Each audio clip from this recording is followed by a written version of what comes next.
Quality is good? Okay, very good. और YouTube पे भी होपफुली सुनाई दे रहा है, वो चेक कर चुके हैं। ठीक है, ग्रेट। हाँ, शुरू करते हैं हम लोग। रोज़ की तरह आँखें बंद कर लेते हैं। Let's close our eyes, fold our hands, हाथ जोड़ते हैं, आँखें बंद। गुरु प्रार्थना के लिए एक लंबी गहरी साँस लेते हैं। गुरुर्ब्रह्मा गुरुर्विष्णुः गुरुर्देवो महेश्वरः गुरुः साक्षात् परं ब्रह्म तस्मै श्रीगुरवे नमः। तस्मै श्रीगुरवे नमः।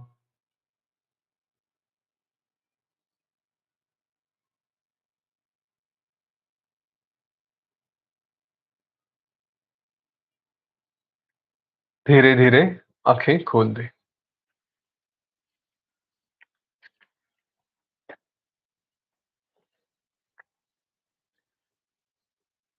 कल तक हमने श्री राम जी का वैराग्य कि किस तरह से उन्होंने जो भी अपना मन की अवस्था रखी कि किसी भी बात में कुछ रखा नहीं है, लेकिन फिर भी आज हम उन्हें देखते हैं एक अच्छे अच्छे राजा की तरह, अच्छे पुत्र की तरह। उनका सारा हमने अनुभव, उनके बारे में सारा सब कुछ सुना है। उस वैराग्य के बाद वशिष्ठ ऋषि का उपदेश हमने सुना, 4 मोक्ष के द्वारपाल उसके बारे में सुना।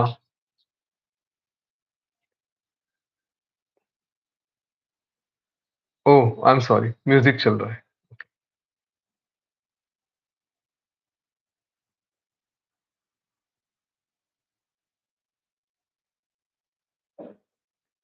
ज़ूम मीटिंग में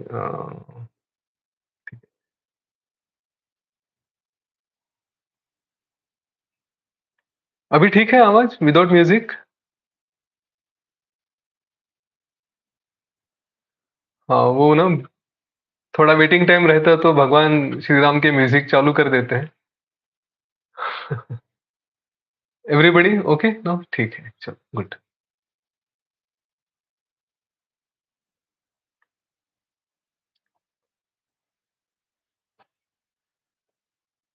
तो श्री राम जी का वैराग्य, उसके बाद मोक्ष के 4 द्वारपाल, हमारा मोक्ष, हमारा लक्ष्य, जो हमें चाहिए वही हमारा मोक्ष है, वही हमारा लक्ष्य को ही हम मोक्ष कहेंगे। उसको कैसे प्राप्त किया जाए? किस तरह से अच्छे लोगों के साथ रहे, पूरा मन, पूरा विचार एक ही बात में लगा रहे। ये सारी बातें हमने कल परसों तक देखी।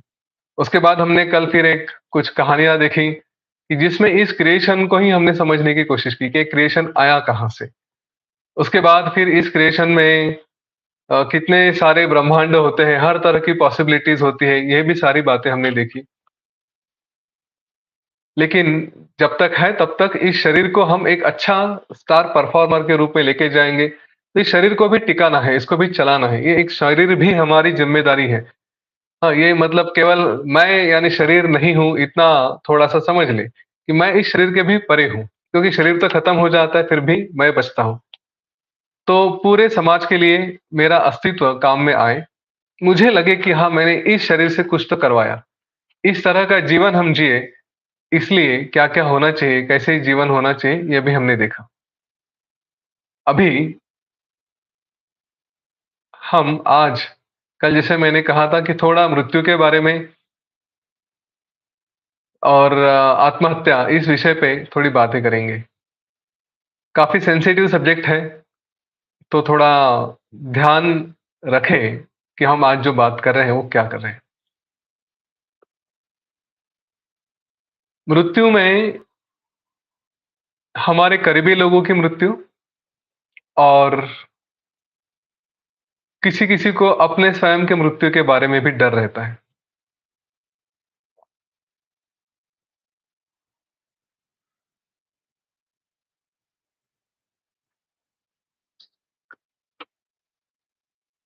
वो डर ऐसा कि अगर मेरी मृत्यु हो जाए तो क्या होगा? कैसे होगी? मृत्यु के बाद क्या होगा? जीवन क्या रहेगा? मृत्यु के बाद फिर कुछ होता है क्या? नहीं होता है, क्या होता है? ये सारी बातें हमारे मन में आती हैं। साथ ही साथ अगर जो हमारे करीबी है, उनके साथ अगर कुछ कम-ज़्यादा हो गया, उनकी अगर मृत्यु हो गई, तो कहीं न कहीं ये डर लगा रहता है और ख़ास करके वो जब कोई चले जाता है, तो उसके बाद फिर दुःख होता है, तो उस दुःख को भी किस तरह से सँभाला जाए। मैं ये नहीं कहूँगा कि हमें दुःख नहीं होना चाहिए, हम इंसान हैं, हम अभी तक उस स्टेट में नहीं पहुँचे कि जहाँ पे हमें कुछ नहीं होगा। हाँ, हम ऐसे अनशेकेबल इस तरह से नहीं रह सकते, थोड़ा तो कम-ज़्यादा होता ही होगा। तो वो हो, उसमें कोई गलत नहीं है, पर उसका एक समय दिया है, वहाँ तक ठीक है, उसके बाद फिर अपने रोज़ के काम को लगते जाना चाहिए। तो आइए थोड़ा इसके विषय में चर्चा करते हैं। पहले इस शरीर को देखते हैं, ये शरीर मतलब मैं हूँ कि नहीं हूँ? तो उसके बाद फिर अगर मैं मतलब शरीर हूँ, तो कितना सही है, कितना गलत है, वो देखते हैं। अगर मैं शरीर नहीं हूँ, तो फिर शरीर की चिंता क्यों करें?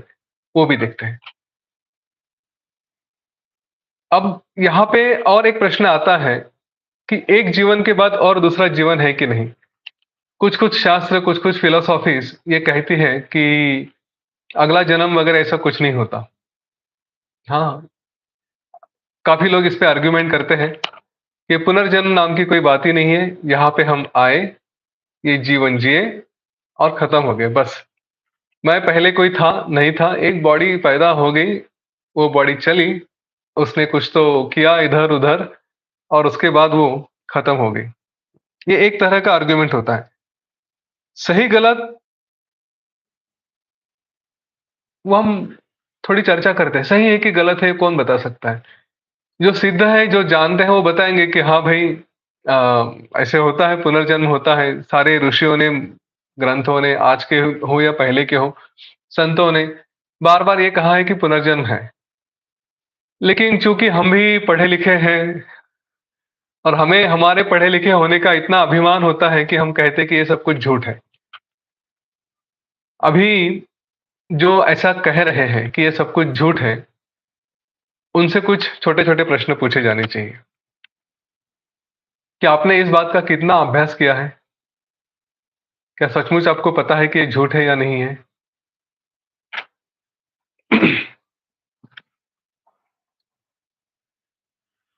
क्योंकि जीवन का एक इम्पोर्टेंट समय बचपन से लेके हमारा ग्रेजुएशन, एजुकेशन जो भी है, वो खत्म होने होते होते तक हम तो अपने रोज़ की लाइफ़ में जीते रहते हैं।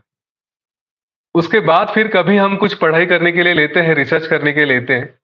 फिर भी हमारी लाइफ़ और जो भी जीवन चल रहा है उसमें भी पैसा कमाना, घर-बार देखना, ये सब कुछ करना और उसके बाद फिर इस विषय पे चर्चा करना, इसका अभ्यास करना कि जीवन मृत्यु के बाद जीवन है कि नहीं है, अगला जन्म होता है कि नहीं है।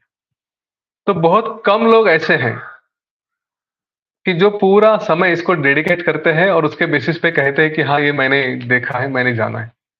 शायद ही कोई ऐसा हो।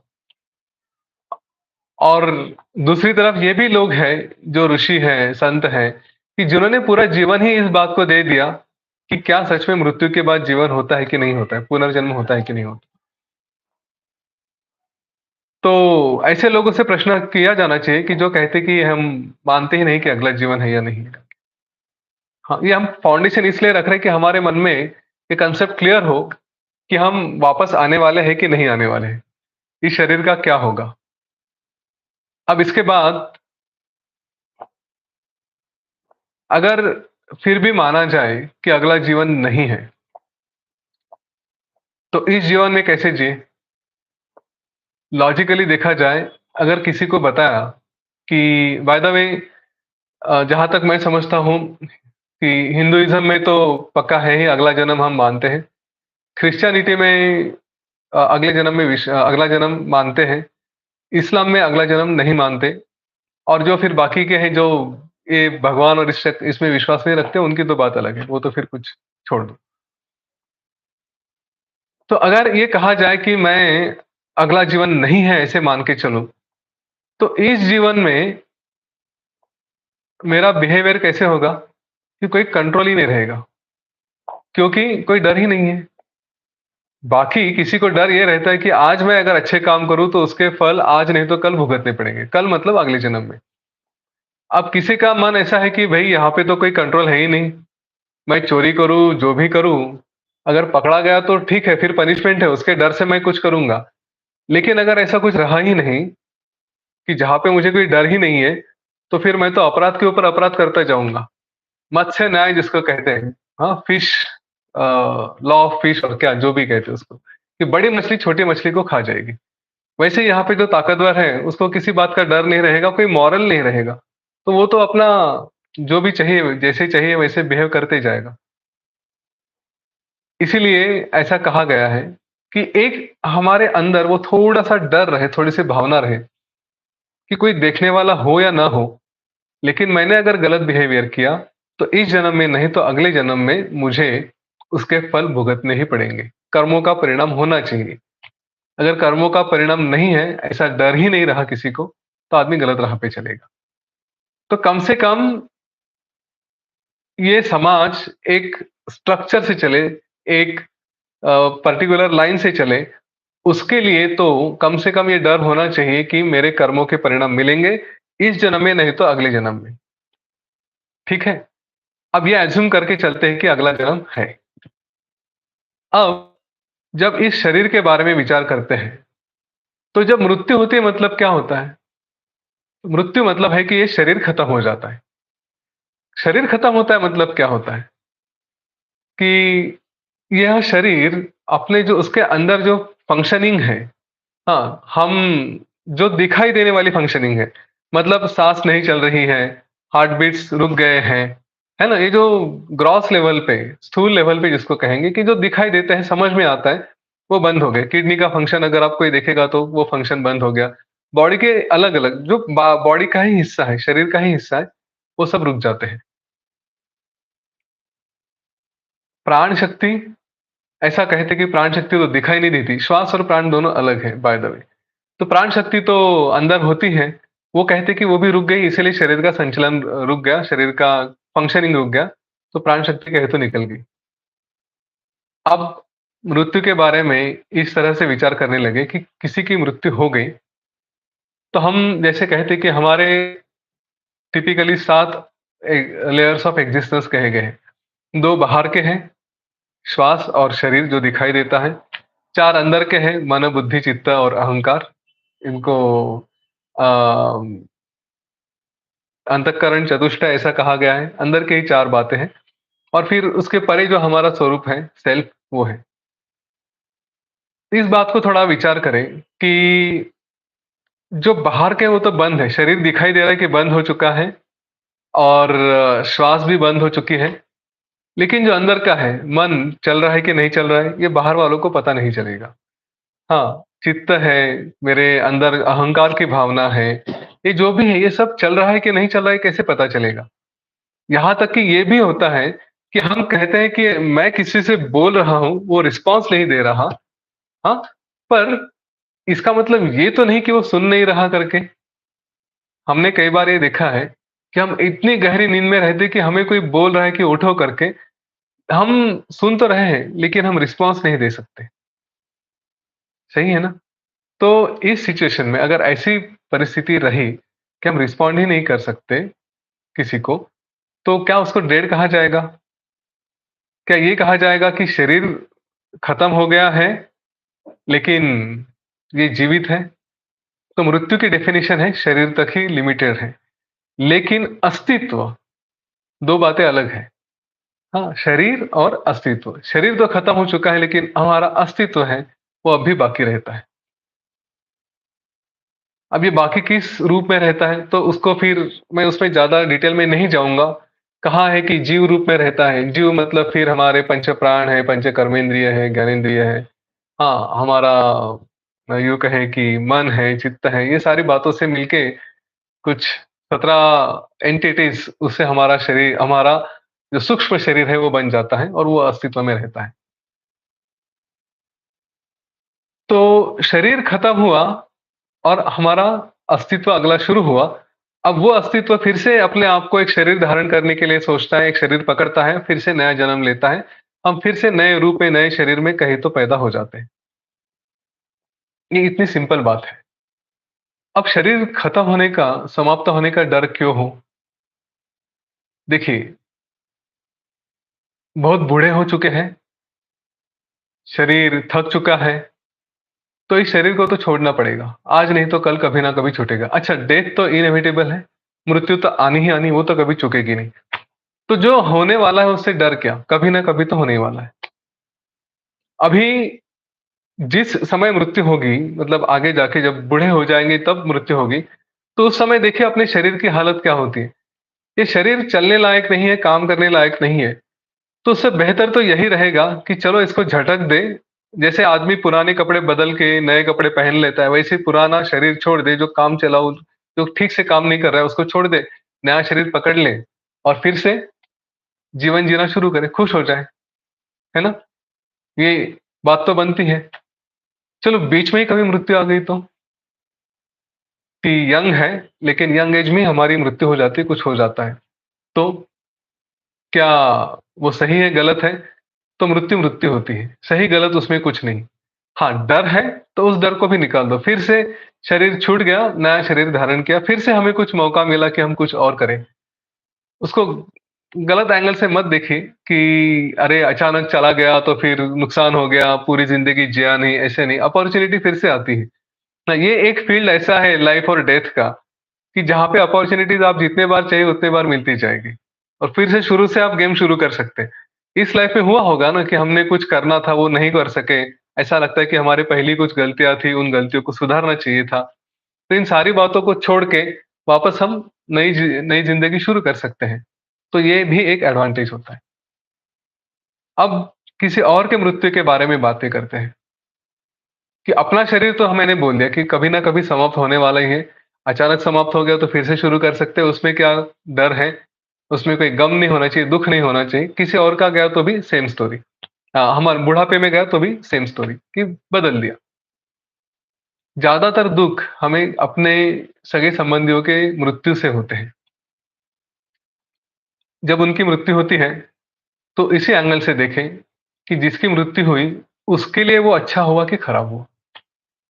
हम यूजुअली हमें जो दुःख होता है कि मैंने उन्हें मिस किया। माता-पिता की मृत्यु हो गई, तो अरे मुझे और सेवा करनी चाहिए थी। कभी-कभी वो गिल्ट होती है, अपराध की भावना होती है कि मैं और कुछ कर सकता था और कुछ उन्हें दे सकता था, पर नहीं दे पाया, तो थोड़ा और चांस मिलना चाहिए था। अभी गए तो गए। हाँ, आप कितना भी बुलाने की कोशिश करो, वो वापस नहीं आते। गए हैं। तो उनके लिए क्या हो रहा है वो देखें। मुझे क्या हो रहा है, ये हमारा स्वार्थ है। हम सच में अगर उनसे प्रेम करते हैं, किसी से भी हम प्रेम करते हैं, तो उसके भले की सोचते हैं, उसकी भलाई किसमें है? तो जिसकी मृत्यु होगी उसको देखें कि हाँ, ये इसके लिए अच्छा है। अगर शरीर में अलग-अलग डिसीज़ेज़ से भरा हुआ शरीर है, रोग है, वो चाहता है कि उसकी मृत्यु हो जाए। कभी-कभी लोग शरीर के इस हालत में भी छोड़ना नहीं चाहते, पर वो एक छोटे बच्चे जैसा है कि हम छोटे बच्चे को अगर वो बहुत चॉकलेट खाने लगे तो हम रोक लेते हैं उसको। वो रोता है, चिल्लाता है, उसको चाहिए कि चॉकलेट चाहिए, लेकिन हम जानते हैं, उसके लिए चॉकलेट अच्छा नहीं है। वैसे ही ये जो भी हमारे सीनियर्स हैं, एक एज में पहुँचने के बाद शरीर खराब हो चुका है और अभी उनकी मृत्यु आ गई, तो वो चाहे ना चाहे, वो तो मृत्यु तो उनको पकड़ लेगी। पर उस समय हम देखें कि उनके लिए अच्छा हुआ कि चलो छूटे। हमारे लिए क्या है? हम कहते कि ये मेरी माँ है, ये मेरे पिताजी हैं, मेरे बड़े भाई हैं, जो भी है। तो इनका मेरा रिश्ता कब आया? शायद मैंने कल ये बताया था कि 2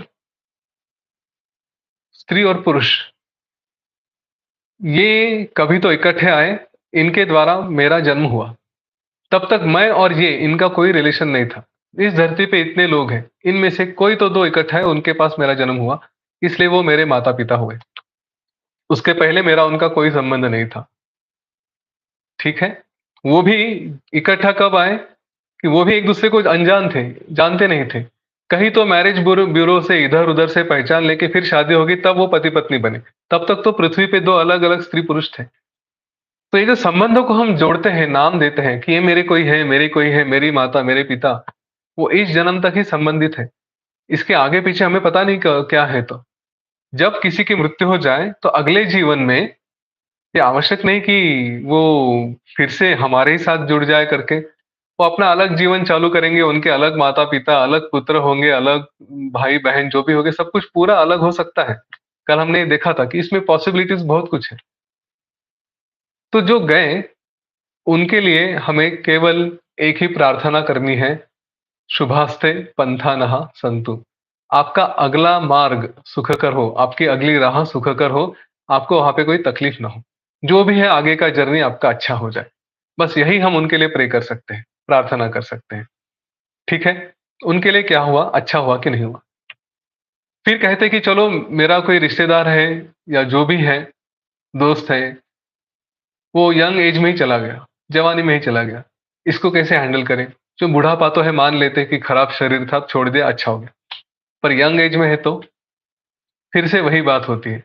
जाना तो है, आप कितना भी रो लो, धो लो, कितना भी दुःख करो, जो गया वो वापस नहीं आ सकता। तो साइकोलॉजिकली अपने आप को समझा सकते हैं। ये अपने शास्त्र में जो भी कारण दिए हैं ना, जो भी बातें बताई हैं, वो बेस्ट ऑफ साइकोलॉजी है।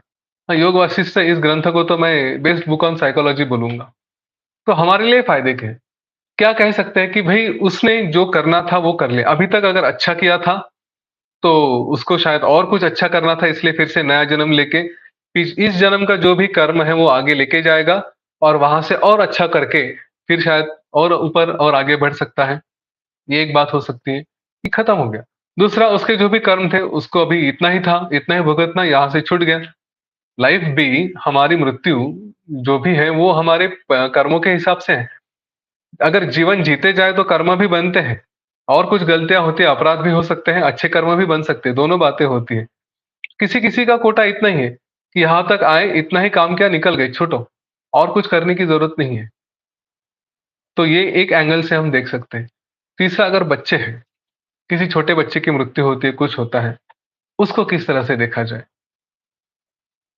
तो उसका उत्तर ये है, पर्टिकुलरली माता-पिता के लिए कि अगर बच्चे की मृत्यु हो गई, बचपन में ही मृत्यु होती है, तो उस सिचुएशन में देखें कि हम केवल एक उस बच्चे के लिए इस धरती पे एक गेट है, एक दरवाजे की तरह है। हमारे द्वारा किसी ने जन्म लिया, यहाँ पे उसको जो करना था वो किया, उसका जन्म केवल एक निमित्त था और लेके वो चला गया। थोड़ी समय के लिए आना था, एक कुछ भी कारण हो सकता है, उस कारण के लिए आना था और कुछ उपभोग नहीं लेना है, कुछ कर्म नहीं करना है, सब कुछ छोड़ के वापस चले जाना है।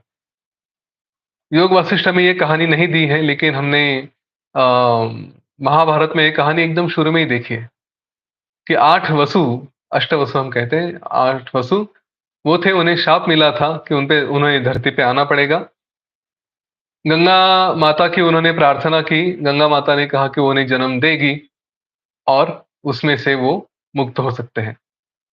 तो जैसे ही एक-एक बच्चे का जन्म होता था, वो गंगा, शंतनु की पत्नी, वो उसको ले जाती थी और नदी में छोड़ देती थी। क्यों? क्योंकि इनका जन्म केवल वो एक रीज़न था कि आप शाप भोगना है, इसलिए जैसे ही जन्म होते हैं वैसे ही मृत्यु तुरंत कर लो, तो आप छूट गए और कुछ करना नहीं था। उनका उतना ही पर्पज़ रहा था। बस एक वसु थे कि जिनको जो शापित थे और जिनको मुक्ति नहीं मिली, वो थे पितामह भीष्म।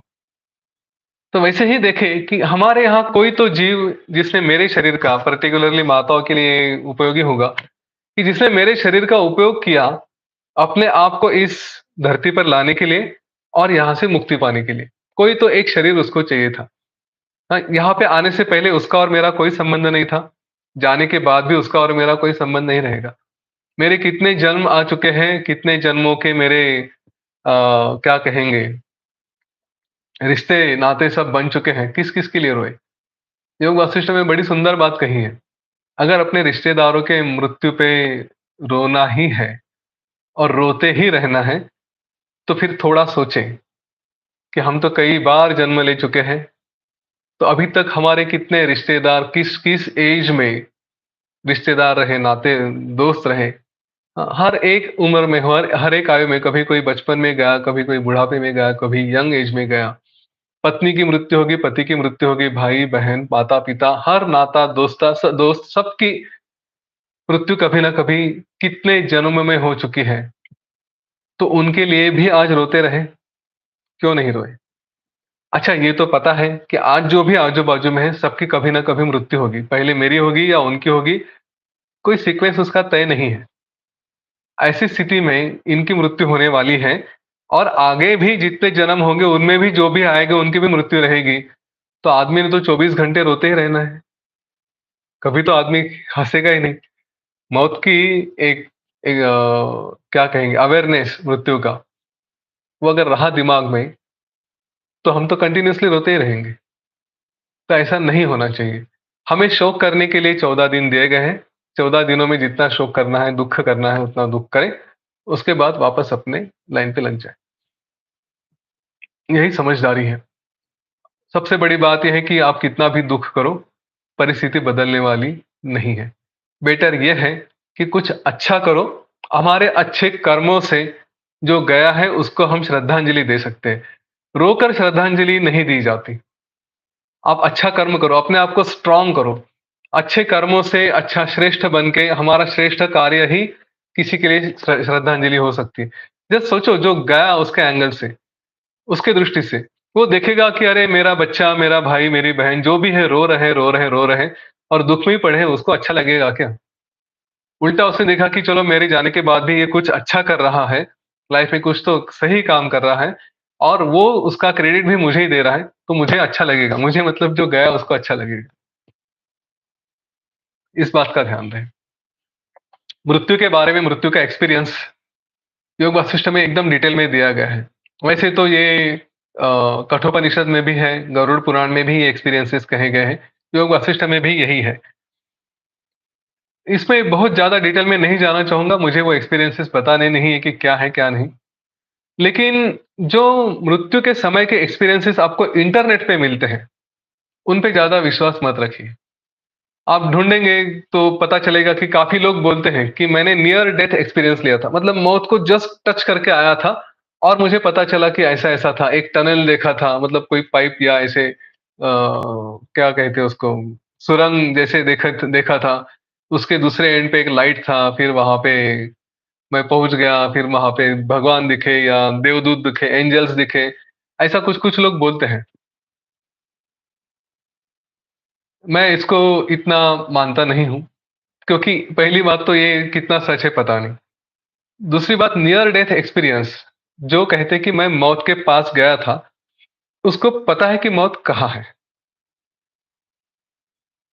जिसको पता है मौत कहाँ है, ऐसा हो सकता है क्या? हम में से किसी को भी पता नहीं कि मौत कहाँ है। तो मैं मौत के जस्ट पास गया था, ये जिसको लगता है उसको ऐसा लगता है कि वो वहाँ पे गया था, कि मौत यहाँ पे है करके। मतलब इधर से आया, यहाँ तक पहुँचा और यहाँ से वापस चला गया। अब मौत इधर है ऐसा समझ के वो सोच रहा है कि मैं यहाँ तक पहुँचा था करके। मौत एक्चुअली वहाँ पे भी कहीं हो सकती है। हाँ, ये एक्सपीरियंस उसका अपना एक्सपीरियंस था। कुछ तो इमेजिन किया होगा, कुछ पढ़ा होगा, कुछ किया होगा, फिर कोमा में गए। हाँ, ऑलमोस्ट डेड हो गए, ऑलमोस्ट डेड ऐसा उसके भाषा में। लेकिन वैसा नहीं है। तो वो एक्सपीरियंस सच है कि नहीं, इसके बारे में कोई नहीं बोल सकता। केवल सिद्ध जो ऋषि-मुनि हैं वही बता सकते हैं, गुरु लोग बता सकते हैं, पर वो बताएँगे नहीं। ओके? तो वो छोड़िए कि डेथ एक्सपीरियंस क्या होता है, क्या नहीं होता। हमारे हाथ में मृत्यु के बाद क्या होने वाला है, अगर कुछ है, तो हमारे आज के कर्म, हम आज किस तरह से जीते हैं, किस तरह से काम करते हैं, किस तरह से विचार करते हैं, क्या ज्ञान प्राप्त करते हैं, उस तरह से है। बाकी तो हमारे हाथ में कुछ नहीं है। मृत्यु के बाद क्या होता है, जो गया वो आकर बता नहीं सकता, ये तो पक्का है। और जो कहता है कि मैं ऑलमोस्ट जाके आया, उसको पता नहीं कि सचमुच मृत्यु कहाँ है करके। जैसे अभी बोला ना, उसको लगता है यहाँ पे है, वास्तव में वो कहीं और हो सकती है। तो इस चक्कर में ना पड़े, बेटर वो रहेगा। हम थोड़ा आत्महत्या के बारे में भी बात करते हैं। कई सारे रीज़नों से आत्महत्या की के आत्महत्या लोग करते हैं। कुछ तो रिपोर्ट पढ़ी थी जहाँ पे देखा था कि करीब हर साल 7-8 लाख लोग आत्महत्या करते हैं, सुसाइड करते हैं। अब क्यों की जाए सुसाइड? कारण तो अलग-अलग होते हैं। इसमें से एक कारण बड़ा बड़ा इंटरेस्टिंग लगा है कि घर वालों को या जो भी हमारे जिसके ऊपर भी हमें प्रभाव डालना है उससे थोड़ा-सा अटेंशन लेने के लिए कि वो आके मेरे को देखे, मेरी तरफ ध्यान दे, इसके लिए सुसाइड का अटेम्प्ट किया जाता है। सुसाइड करने वाले को लगता है कि करते-करते वो आके मुझे बचा लेगा या कुछ करेगा या फिर मैं अपने आप को लास्ट मोमेंट पे कंट्रोल करके छोड़ दूँगा। लेकिन उस अटेम्प्ट में वो अनसक्सेसफुल रहता है, सॉरी सक्सेसफुल होता है, अपने आप को बचाने में अनसक्सेसफुल होता है। बात ये है कि वो सोचता है कि मैं बच जाऊँगा, लेकिन बचता नहीं। तो ऐसे भी कुछ होते हैं कि जिन्होंने आत्महत्या करनी नहीं थी, बस केवल नाटक करना था लेकिन फिर भी वो मर गए। दूसरा है कि जीवन में कुछ तो उथल-पुथल होती है इसलिए आत्महत्या करते हैं। परीक्षा में मार्क कम आते हैं, कोई धोखा दे देता है, अपने साथ कुछ गलत घटनाएँ घटती हैं और पता नहीं कई-कई सारे रिश्तों में गर्लफ्रेंड छोड़ के गई, बॉयफ्रेंड छोड़ के गया, ऐसे भी है। हमने किसी को देखा भी था कि गर्लफ्रेंड छोड़ के गई और घर वालों ने कुछ किया, कुछ बोला तो आत्महत्या के कई सारे अटेम्प्ट किए थे। पहली बात समझ लें कि ये शरीर तो एक ना एक दिन खत्म होने वाला है, तो क्यों एफर्ट लेके उसको पहले ही खत्म कर दें? समाप्त तो होने ही वाला है ना, बॉडी तो एंड होने ही वाली है। तो जब परमेश्वर हमारा ईश्वर जब भी चाहेगा तब इस शरीर को लेके जाएगा, उसके पहले हम क्यों कोशिश करें कि इसको खत्म कर देगा। दूसरी बात कि हमारे लाइफ में जो भी पॉसिबल हो सकता है, वो सारी पॉसिबिलिटीज़ हम खत्म कर देते हैं। आज मुझे लग रहा है कि मेरी गर्लफ्रेंड छोड़ के गई। अब मेरे जीवन में कुछ बचा नहीं, अब मैं आत्महत्या कर देता हूँ। शायद भई मेरे लाइफ में लिखा होगा कि 2 साल के बाद वो गर्लफ्रेंड जो छोड़ के गई वो वापस आ सकती है या उससे अच्छी कोई आ सकती है ना? तो ये सारी पॉसिबिलिटी होती हैं, तो ये पॉसिबिलिटीज़ ही हम खत्म कर देते हैं। तीसरी बात, इस शरीर पे हमारा अधिकार नहीं है। मैंने कल भी कहा, ये शरीर एक केवल मेरी रिस्पॉन्सिबिलिटी है। किसके लिए? जिन्होंने मुझे पैदा किया, जन्म दिया, उन माता-पिता के लिए मेरी कुछ ड्यूटीज़ होती हैं। हम उनकी ड्यूटीज़ को ही उनके तरफ जो हमारे कर्तव्य हैं, उनको बीच में ही छोड़ के चले जाते हैं। तो ये एक गलत काम करते हैं हम लोग।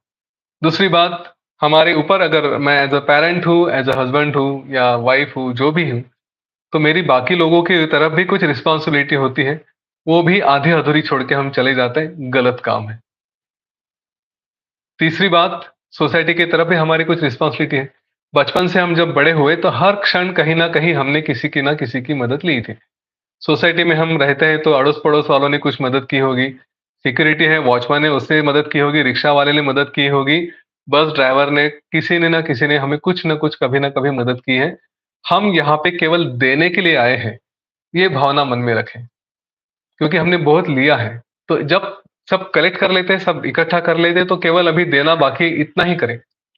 तो इसीलिए वो देने की भी रिस्पॉन्सिबिलिटी ध्यान में रखें, ये शरीर केवल मेरा नहीं है, इसके ऊपर क्या अधिकार है? अच्छा, इस जीवन में इतनी सारी बातें होती हैं और इतनी सारी बातें होने वाली हैं। इनमें से एक छोटे से कारण से शरीर छोड़ दिया जाए, ये बेवकूफ़ी है।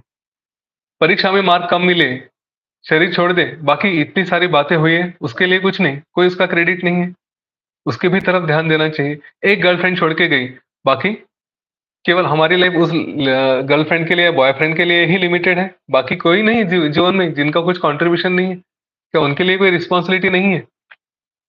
तो इस बात का ध्यान रखें कि ये सुसाइड ये सबसे गलत काम है। इसके बाद और भी है, हमारे जैसे पुरुषार्थ में अलग-अलग कर्म कहे गए हैं, एक हमारा पितृ ऋण भी होता है। हमारे पूर्वजों की तरफ हमारी कुछ रिस्पॉन्सिबिलिटी होती है, वो भी ध्यान में रखें कि हमसे अब हमारे शास्त्रों में अभी जैसे पितृ पक्ष चल रहा है, तो हमारे शास्त्रों में कहा गया है कि हम उनको तर्पण करें, पिंडदान करें, ये सारी बातें होती हैं, वो एक्सपेक्ट करते रहते हैं। जो इनको मानते हैं उनके बारे में ये मैं बता रहा हूँ। तो एक्सपेक्ट करते हैं कि यही मेरा बेटा या बेटी है, जो भी है, ये आगे जाके हमारे लिए कुछ करेगा, हमारे लिए कुछ अच्छे काम करेगा, इसके वजह से जो पुण्य मिलेगा वो हमें भी मिलेगा। ध्यान में रखें, आप अगर तप करते हैं, प्राणायाम करते हैं, मेडिटेशन करते हैं, जो कुछ भी करते हैं ना, उसके फ्रूट्स, उसके फल केवल आपको ही नहीं, आपके जो पूर्वज हैं उनको भी और आपके बाद में आने वाले मतलब प्रेडेसेसर्स और एंसेस्टर्स और सक्सेसर्स दोनों को मिलते हैं। तो वो आशा रखते हैं कि यह हमें कुछ देगा करके। अगर छोटे बच्चे, पत्नी है तो उसको भी अपेक्षा रहती है कि इनसे हमें कुछ मिलने वाला है। उनकी अपेक्षा हम तोड़ देते हैं। तो उनका भी एक दुःख हमको मिलता है। कोई आपको कभी आशीर्वाद नहीं देगा। मृत्यु होने के बाद तो कह सकते हैं कि भई शुभास्य पंथा नासन् तो आगे जाओ। लेकिन आत्महत्या करने के बाद शायद ही कोई होगा कि जो आपके लिए कुछ सच्चे मन से कहेगा कि अरे! ठीक है, गया, छोड़ो। हाँ, वो हमेशा दुखी इसी बात का रहेगा कि इसने ऐसा नहीं करना चाहिए था, क्योंकि ये आपका डिसीजन होता है। इस शरीर में हम मानते हैं भगवान भी होते हैं। वो तो गीता का श्लोक है, अहम वैश्वानरो भूत्वा प्राणिनाम देहमाश्रिता। भगवान श्री कृष्ण हमारे शरीर में रहते हैं। वैसे ही कई सारे जीव-जंतु हैं, वो भी इस शरीर के ऊपर इस उनका पोषण रहता है। तो शरीर में देवताएँ भी हैं, शरीर में जीव-जंतु भी हैं। हम इस शरीर को अचानक खत्म करके, समाप्त करके, एक तरह से उनके साथ अन्याय करते हैं। इतनी सारी बातें होने के बाद क्यों आत्महत्या की जाए? एक भी कारण ऐसा नहीं है कि आत्महत्या की जाए। मैंने पिछले कुछ दिनों में ये भी देखे थे कि व्हाट्सएप पे या फ़ेसबुक पे गलत राह पे चले गए। किसी लड़की ने किसी को ट्रैप कर लिया, फँसा लिया और फिर उसके न्यूड फ़ोटोज़, वीडियोज़ वग़ैरह सब कैप्चर किए या दिखा दिए और फिर उसको ब्लैकमेल करना शुरू कर दिया। और फिर उसने समाज क्या कहेगा, लोग क्या कहेंगे, इस डर से आत्महत्या कर ली। लोग कुछ नहीं कहते। कहेंगे तो कब तक कहेंगे? जब तक आपके फ़ोटो का हार पड़ती है तब तक या अपने फ़ोटो का हार पड़ती है तब तक। उसके बाद किसी को कहने के लिए कुछ नहीं। समय भी नहीं है लोगों को आपके बारे में कुछ कहने के लिए। इस बात का ध्यान रखें, आत्महत्या ये सॉल्यूशन नहीं होता लोगों के बातों से बचने का। आपके पास सॉल्यूशन क्या है? अगर गलती हो गई, कि चलो मुझसे कुछ गलती हो गई, मैंने कुछ अनाप-शनाप कर दिया, तो अपने आप को बताएँ कि मैं भी इंसान हूँ। कभी तो मेरे हाथ से गलती हो जाती, लोगों से होती, मेरी होती। चोरी तो वो है जो पकड़ी जाए, वरना तो जो पकड़ी नहीं जाए तो वो तो कई सारी चोरियाँ काफ़ी लोग करते हैं। तो मेरे हाथ से चोरी हो गई और वो पकड़ी गई। बस इतना ही मेरा अपराध है। चलो मैं बह गया किसी बात में, पर इसका मतलब ये नहीं कि अब इस शरीर को ख़त्म कर दिया जाए। वो जो दाग लगा था, वो दाग हमारे आत्महत्या से धुल नहीं जाता। वो दाग वैसे के वैसा ही रहता है। उस दाग के कारण हमारे जो भी रिश्तेदार हैं, उनको भी परेशानी होती है। जस्ट फ़र्ज़ क करिए कि कोई एक लड़का है जो ऐसे बातों में फँस गया और आत्महत्या कर ली। अड़ोस-पड़ोस के लोग, रिश्तेदार क्या बोलेंगे कि अमुक-अमुक पेरेंट्स हैं, इनके बेटे ने ऐसा-ऐसा किया था, लड़के के चक्कर में फँसा, कुछ तो किया, गलत काम किया और उसके बाद आत्महत्या कर ली। पेरेंट्स को दोनों बातें सुननी पड़ती हैं, उस लड़के ने किए हुए गलत काम और आत्महत्या, दोनों बातें सुननी पड़ती हैं। अब थोड़ा इमेजिन करें कि उस लड़के ने इस तरह से विचार किया कि मेरे से गलती हो गई तो हो गई। अब मैं क्या करूँगा? मैं इतना अच्छा काम करूँगा अभी, इतना अच्छा काम करूँगा कि मेरा नाम हो जाए, लोग भी मुझे जानने लगे कि ये एक अच्छा है। तो उसके पेरेंट्स भी वो अभिमान का अनुभव करेंगे कि बाकी लोग भी कहेंगे कि इनके लड़के ने कभी कुछ गलत किया था, लेकिन आज देखो कहाँ पहुँच गया है, क्या चमक रहा है। तो वो पेरेंट्स भी एक सीना तान के इस दुनिया में जी सकते हैं। इसलिए आत्महत्या किसी भी कारण से करना गलत है। अगर कुछ गलत हुआ है आपके साथ या आपने कुछ गलत किया है, तो उसको धो डालने की कोशिश करिए। कुछ तो अच्छा काम करिए ताकि दुनिया देख सके। अगर वो भी नहीं हो रहा है, तो भी इस जीवन को समाप्त करने का हमें कोई अधिकार नहीं है। मैंने कई सारे कारण बताए। एक कारण के वजह से आत्महत्या करना, ये मूर्खता है। जीवन में इतनी पॉसिबिलिटीज़ होती हैं। सबसे बड़ी बात, एक किसी कारण की वजह से अगर कोई आत्महत्या करता है, तो उसी कारण से दुनिया के हर व्यक्ति ने आत्महत्या करनी चाहिए। किसी को 90% के बदले 70% मिल गए 10th में या 12th में या कहीं और रैंक में, और वो आत्महत्या करता है, तो उसके नीचे उससे कम मार्क्स जिसको मिले उन सबने आत्महत्या करनी चाहिए, पर ऐसा नहीं होता। तो ये सब्जेक्टिव क्यों रखें इसको, है ना? कि मैंने आत्महत्या की और किसी और ने आत्महत्या नहीं की, तो मेरा कारण गलत है। सीधी-सी बात है। वही कारण सब लोगों को एप्लीकेबल होता है। तो देखें कि यहाँ से आगे हम बढ़ सकते हैं, जीवन में और पॉसिबिलिटीज़ रहती हैं। कोई जल्दी नहीं है, शरीर कभी कभी ना कभी तो खत्म होने ही वाला है।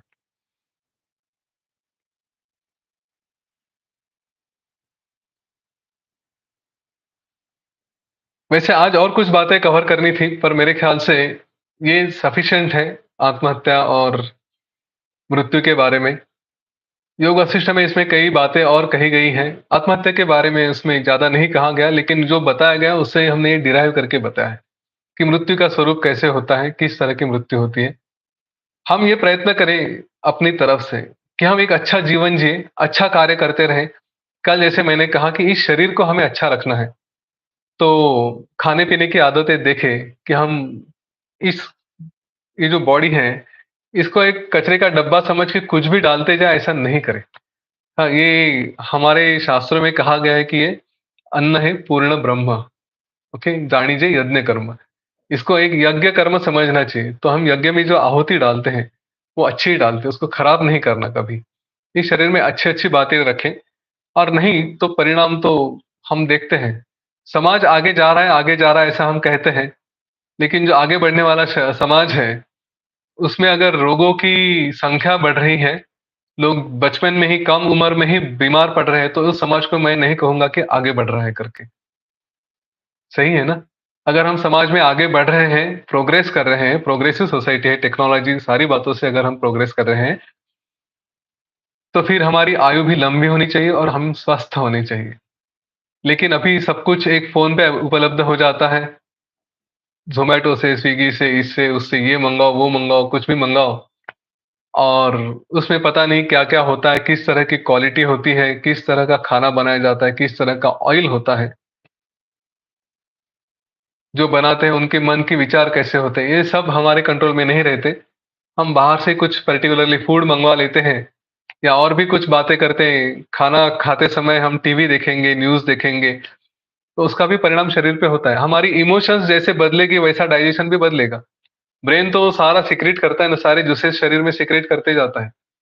तो हम प्रोग्रेस तो कर रहे हैं, लेकिन प्रोग्रेस में हम शरीर को ध्यान नहीं दे रहे। तो फिर कोई आश्चर्य नहीं कि 40 के ही साल में ब्लड प्रेशर, डायबिटीज़ शुरू हो जाए, बीमारियाँ आ जाएँ।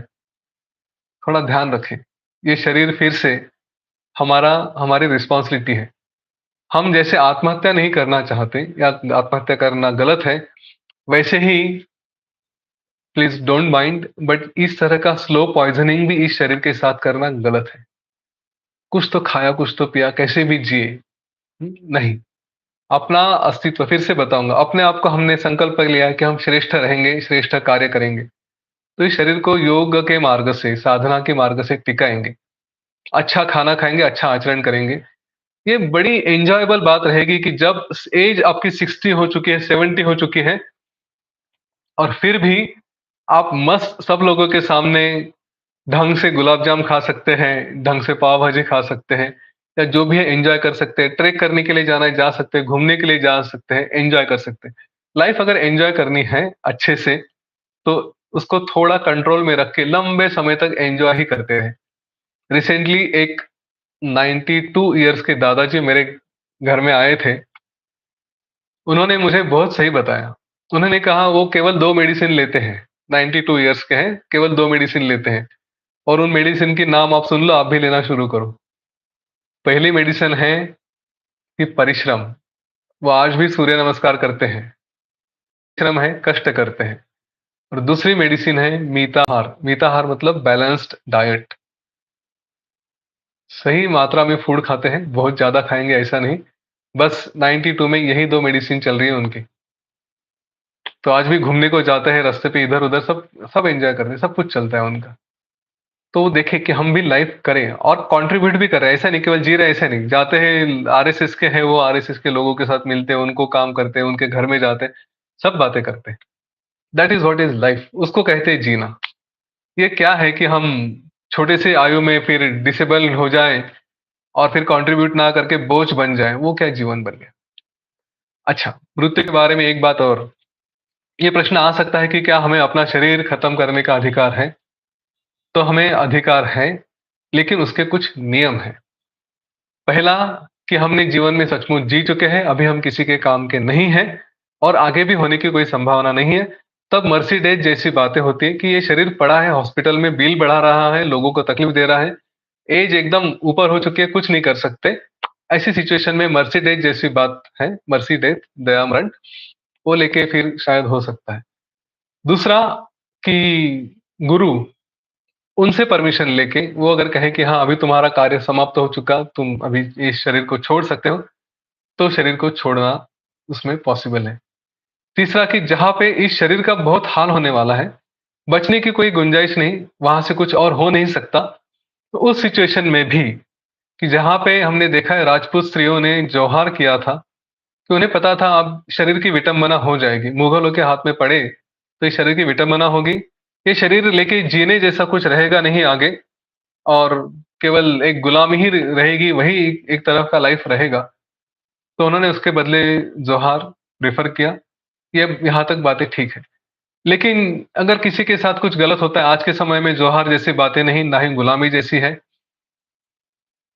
कुछ गलत हो गया और उसके लिए ब्लैकमेल करने लगे, ऐसा कुछ करने लगे, तो सीना तान के दुनिया के सामने खड़े रहो, कि मेरे साथ गलत हुआ है, मैं आत्महत्या नहीं करूँगा। काफ़ी लड़कियाँ ब्लैकमेल होने के बाद आत्महत्या करती हैं, यही समझ के कि मेरी इज़्ज़त का इज़्ज़त नीलाम हो जाएगी, लोगों के सामने कुछ तो बातें होगी। इस तरह की हमने टीवी में भी वगैरह या मूवीज़ में भी ये देखा है। ऐसा करना गलत है। हो गया उसमें आपका अपराध कुछ नहीं है। किसी सिचुएशन से, किसी की ट्रैप में फँसने की वजह से या किसी ने हमको ज़बरदस्ती की, कुछ भी किया, उसमें आपका अपराध नहीं है। जो हुआ वो उस शरीर के साथ हुआ। अच्छा कार्य करके भी आप आगे बढ़ सकते हैं। अरुणिमा सिन्हा का उदाहरण लीजिए, उसके साथ वैसे तो अत्याचार नहीं हुआ था, लेकिन पैर तो दोनों चले गए थे, चलती ट्रेन से फेंक दिया गया था। अरुणिमा सिन्हा ने तो फिर अपना नाम का कमाया कि दोनों पैर नहीं है, लेकिन फिर भी उन्होंने एवरेस्ट पे चढ़ के लोगों के सामने आदर्श रखे। तो ये जीवन में बने रहें, जितना हो सके हम अच्छे आदर्श निर्माण कर सकते हैं। लोगों को हम इंस्पिरेशन दे सकते हैं कि देखो, ये भी हो सकता है। क्यों शरीर का त्याग करें? जो गया सो गया, उसको हम बदल नहीं सकते, लेकिन आगे का हम डेफिनिटली कुछ फ्यूचर बना सकते हैं। इस बात पे हम यहाँ पे रुकेंगे। मुझे और भी कुछ बातें करनी थी, लेकिन फिर हम कहानियाँ वो कल लेंगे। कल हम हमारे मन को स्ट्रॉन्ग कैसे करें, ये देखेंगे। क्योंकि ये कल और परसों 2 ही सेशन हमारे बाकी हैं। कल, परसों और 1 सेशन है। तो हम देखेंगे कि हमारे मन को किस तरह से स्ट्रॉन्ग किया जा सकता है, और ये मन हमारा है कि नहीं? जो भी हम हैं, हम वो ऐसे क्यों हैं? क्या हम अपने आप को बदल सकते हैं? ये भी हम कल देखेंगे। बड़ा ही इंटरेस्टिंग सेशन रहेगा। जिसने कल का सेशन अटेंड कर लिया, वो इतना फ्री रहेगा मन से कि वो तय कर पाएगा कि मुझे क्या करना है, क्या नहीं करना है। किसी के इम्प्रेशंस में आके, किसी की बातों में आके फँसना है, नहीं फँसना है। पूरा अलर्ट रहेगा। हाँ, उसके बारे में हम कल बात करते हैं। तो तब तक के लिए रुकते हैं। थोड़ा-सा आँखें बंद करके आज जो भी हमने चर्चा की, उसके ऊपर थोड़ा विचार करते हैं। 1-2 मिनट के लिए आँखें बंद कर लें और अपने आप में रहें। देखें कि हमने आज क्या-क्या बात की थी। आँखें बंद करें, पूरा ध्यान अपने श्वासों पे रखें।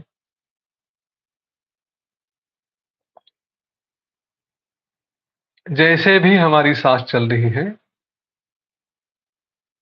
लंबी गहरी है या साधारण है, जैसे भी है, चलने दें।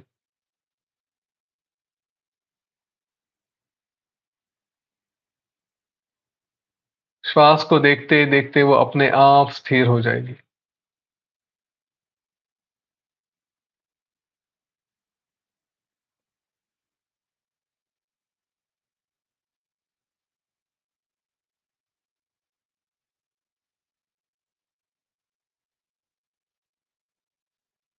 केवल देखें।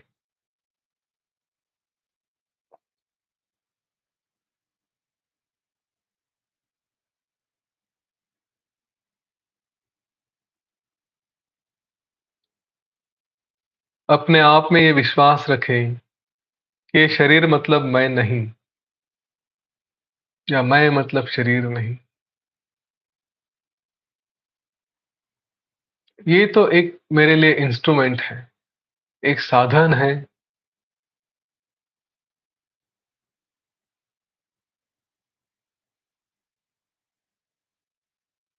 जिसका उपयोग करके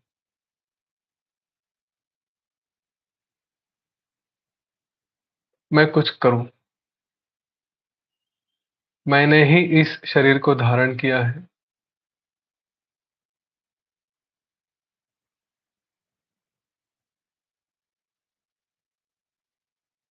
जब इसका समय आएगा, अपने आप मैं और शरीर अलग हो जाएँगे।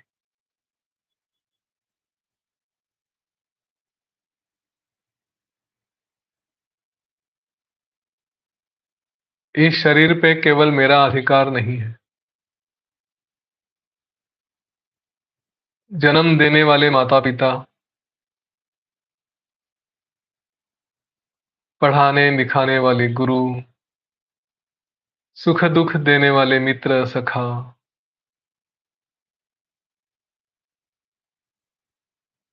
और बाकी समाज के कई सारे लोग।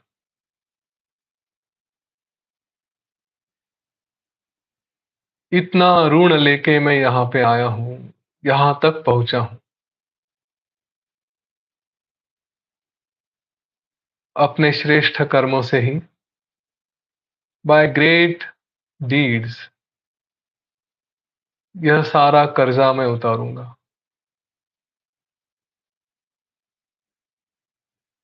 अच्छे से अच्छा जो दे सकता हूँ, वो दे दूँगा।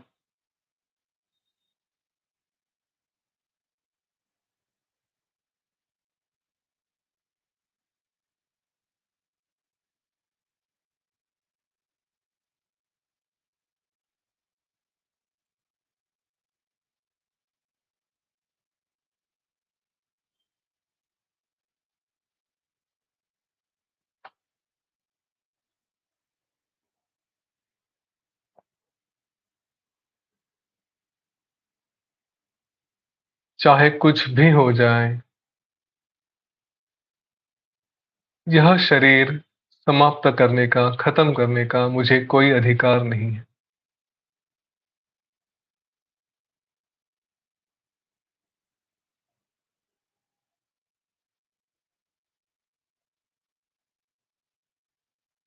इस जीवन से मैं भागूँगा नहीं। मैं एक योद्धा हूँ। I am a warrior. लड़ूँगा, लड़ूँगा,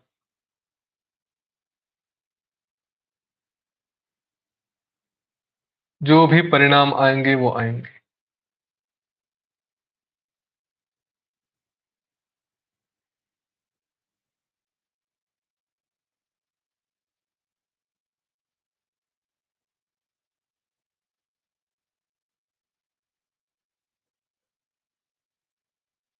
एक लंबी गहरी साँस लें और छोड़ दें। और एक लंबी गहरी साँस लें और पूरी तरह से छोड़ दें। और धीरे-धीरे अपनी आँखें खोल सकते हैं।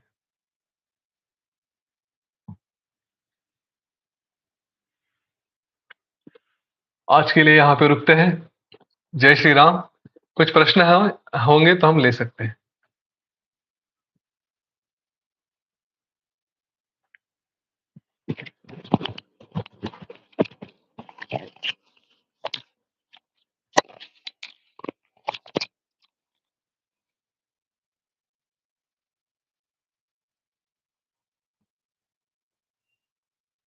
हर्षद अनम्यूट करें अपने आप को।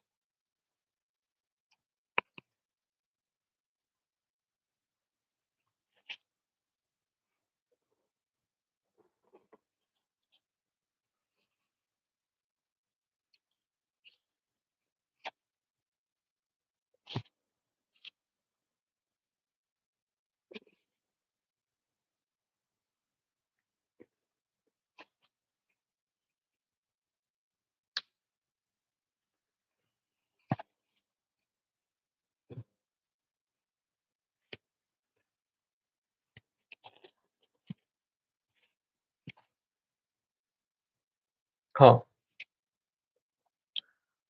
तुरंत दूसरा शरीर लिया जाता है कि नहीं ये एक बात है।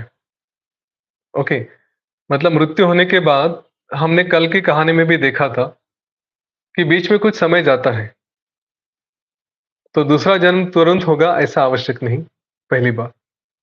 दूसरी बात कि ये जो श्रद्धा के काम होते हैं, पिंडदान है या जो भी है, उसके बारे में योग वासिष्ठ में काफ़ी डिटेल में दिया गया है, वो सारा चैप्टर मैंने कवर नहीं किया। भगवान श्री राम ने वशिष्ठ ऋषि को पूछा था इसके बारे में कि क्या ये सब करना चाहिए, नहीं करना चाहिए? किसी की श्रद्धा हो तो उसको फ़ायदा होता है क्या? किसी की श्रद्धा नहीं हो मतलब जो गया, उसकी श्रद्धा नहीं हो तो उसको फ़ायदा होता है क्या? ये सारी बातें थी। तो यहाँ पे हम एज़्यूम करते हैं कि जो गया उसको भी चाहिए कि उसकी श्रद्धा होती है, तो उसको फ़ायदा होता है। उसने शरीर धारण भी किया होगा, तो भी उसको अच्छा उसके बेनिफिट्स होते हैं। नहीं है तो जहाँ पे भी है वहाँ पे उसको बेनिफिट मिल जाते हैं। ऐसा योग वासिष्ठ में कहा गया है। तो ग्रंथों में कहा है करो, तो करो। इतना इसका सिंपल उत्तर रहेगा। इस बात का काफ़ी डिटेल में वहाँ पे चर्चा हुई है, कभी समय मिलेगा तो हम अलग से मिल के बात करेंगे। ठीक है? ओके। आप बहुत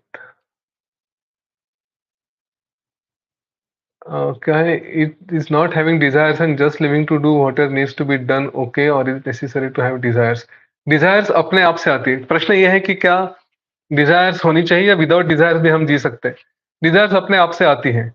लेकिन एक हद तक जब हम नॉलेज में पहुँच जाते हैं, तब फिर डिज़ायर नहीं केवल ये बॉडी काम करनी है इसीलिए किए जाते हैं। पर वो बहुत ऊँची लेवल है। तब तक हम अपनी डिज़ायर्स को एक पर्पस देके करें कि मेरी इच्छा है तो वो क्यों है? अगर मुझे आईएएस ऑफिसर बनना है तो क्यों बनना है? तो देखिए कहाँ मुझे कुछ समाज में अच्छा काम करना है इसलिए। फिर एक बार वो एंगल आ गया तो हम धीरे-धीरे, धीरे-धीरे अपने आप उस डायरेक्शन में जाना चालू करते हैं। अ,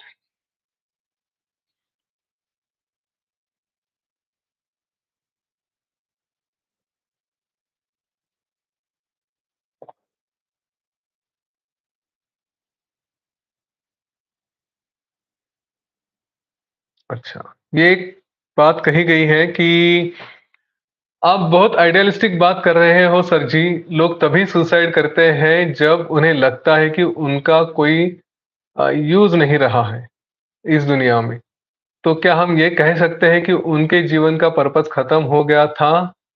that's why a, that's why they left. मैंने फिर से कहा आत्महत्या करना ये गलत है। तो जीवन का पर्पस खत्म हो गया ऐसा उनको लगता है, पर जीवन का पर्पस खत्म नहीं होता। जीवन का पर्पस हमारा क्या है? ये एक सिंपल है कि यहाँ पे आए तो अच्छा काम करेंगे। हाँ, किसी ने आत्महत्या की और उसने उसको लगा कि मेरा पर्पस खत्म हो गया है, वो नहीं होता।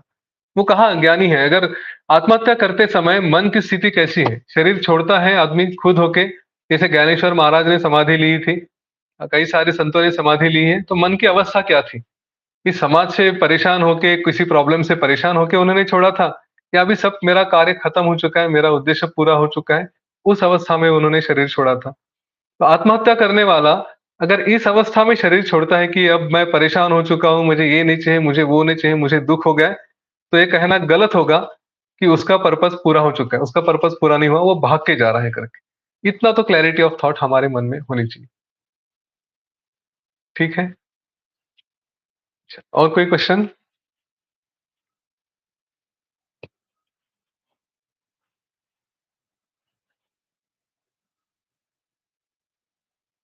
नथिंग? ठीक है। चलो तो फिर आज रुकते हैं, कल फिर से मिलेंगे 9 बजे। जय श्री राम, जय गुरुदेव। Thank you.